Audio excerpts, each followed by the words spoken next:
मतदान के बाद पहली बार मेरठ पहुंचे बीजेपी उम्मीदवार अरुण गोविल ने कहा कि समीकरण का खेल वो नहीं जानते, ये काम संगठन का है, लेकिन अपनी जीत को लेकर वो पूरी तरह से आश्वस्त है।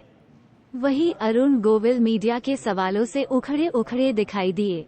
मेरठ में 26 अप्रैल को आम चुनाव के मतदान के अगले दिन ही मेरठ से मुंबई चले जाने के बाद बीजेपी उम्मीदवार अरुण गोविल आज पहली बार मेरठ पहुंचे।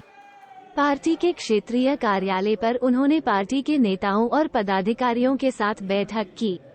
इसके बाद प्रेस वार्ता करते हुए वो पत्रकारों से मुखातिब हुए। इस दौरान अरुण गोविल एक बार फिर से मीडिया के सवालों से उखड़ते नजर आए। आपको बता दें कि मुंबई जाने के बाद अरुण गोविल ने एक्स पर एक पोस्ट की थी, जिसमें उन्होंने बिना किसी का नाम लिए उनके साथ हुए धोखे की बात कही और अपना दुख जाहिर किया था। हालांकि जब ये पोस्ट वायरल हुई तो अरुण गोविल ने वो पोस्ट अपने अकाउंट से डिलीट कर दी थी। आज जब अरुण गोविल से उस पोस्ट के बारे में पूछा गया तो उन्होंने सफाई देते हुए कहा कि वो पोस्ट किसी और संदर्भ में थी, लेकिन उसका गलत मतलब निकाला गया था। इसके अलावा जब अरुण गोविल से उनकी जीत को लेकर समीकरण के बारे में पूछा गया तो उन्होंने दो टूक जवाब देते हुए कहा कि उन्हें समीकरण का खेल नहीं पता, न वो इस पर चर्चा करना चाहते हैं। उन्होंने कहा कि ये काम संगठन का है। उन्होंने कहा कि वो अपनी जीत को लेकर आश्वस्त जरूर हैं। इसके अलावा अरुण गोविल ने किसी भी सवाल का सीधा जवाब नहीं दिया। वो हर सवाल पर उखड़ते दिखे। क्या समीकरण आप मानते हैं? मुझे देखिए, समीकरण की जो खेल है वो मुझे नहीं आता है अभी भी। मैंने उसको सोचने की कोशिश भी नहीं की, बिकॉज समीकरण सोचना और वो सब काम संगठन का होता है, तो संगठन ज़्यादा अच्छे से कर पाता है। पर जीत के प्रति जो मुझे रुझान लग रहा है, जो देखने में आता है, उसके प्रति मैं पूर्ण आश्वस्त हूँ। अच्छा, एक प्रधानमंत्री जी कह रहे हैं कि 400 पार की बात कर रहे हैं, है ना? अभी कुछ समय विपक्ष कह रहे थे कि आप बात करनी बंद कर दो। वो कह रहे हैं कि मैं आज भी बात कर रहा हूँ, तो इस पर आपका क्या कहना है कि 400 पार जाएगी? प्रधानमंत्री ने कोई एक बात कही है तो कुछ सोच समझ कर कही होगी। वो कोई भी बात ऐसे ही नहीं कहते। अगर उन्होंने 400 पार की बात की है तो की है, अच्छी बात है। अच्छा, विपक्ष 17 में फील हुआ, 19 में फील हुआ, 22 में फील हुआ, अब क्या स्थिति है? क्या 24 में भी फील होने के कगार पर है? अब देखिए, अगर एक को ज्यादा सफलता मिलनी है तो दूसरे को फेल होना ही है। बस यही समीकरण होता है। तो अगर भारतीय जनता पार्टी को जब इतनी सफलता मिलनी है तो विपक्ष को फेल होना ही पड़ेगा। पीएम कह रहे हैं कि साउथ से बड़े आश्चर्यजनक परिणाम आएंगे इस बार। अब देखिए, पीएम ने कोई एक बात कही तो मैं उस पर कैसे कमेंट कर सकता हूँ? मुझे क्यों कमेंट करना चाहिए? साउथ में बीजेपी कुछ अच्छा कर रही है। मुझे उस पर कमेंट करने का न मेरा कोई अधिकार है, न मेरी कोई इच्छा है। वो हमारे देश के सर्वोच्च नेता हैं, उन्होंने कुछ कहा है तो सोच समझ कर कहा। अच्छा, आपने एक ट्वीट की, उसके बाद उसको डिलीट भी की, उसके बाद एक वो ट्वीट नहीं किया गया था। वो पिछले 2-3 साल से हमारे यहाँ से रोज एक ट्वीट निकलता है मॉर्निंग में, जो थॉट ऑफ द डे जैसा होता है कि आज का हमारा विचार सुविचार क्या है। वो रोजाना की तरह एक सुविचार था। उसको पॉलिटिकल सर्कल्स में ये मान लिया गया कि मैंने वो किसी के लिए कहा है, वैसा बिल्कुल नहीं था। देखो, जो सपा बोल रही है भैया, वो सपा से पूछना, मेरे से मत पूछो।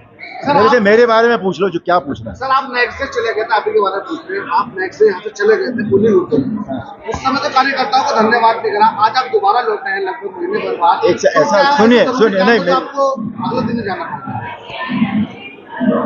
मैं यहाँ आया था, मुझे अचानक बताया गया था कि मुझे यहाँ से टिकट दे दिया गया है।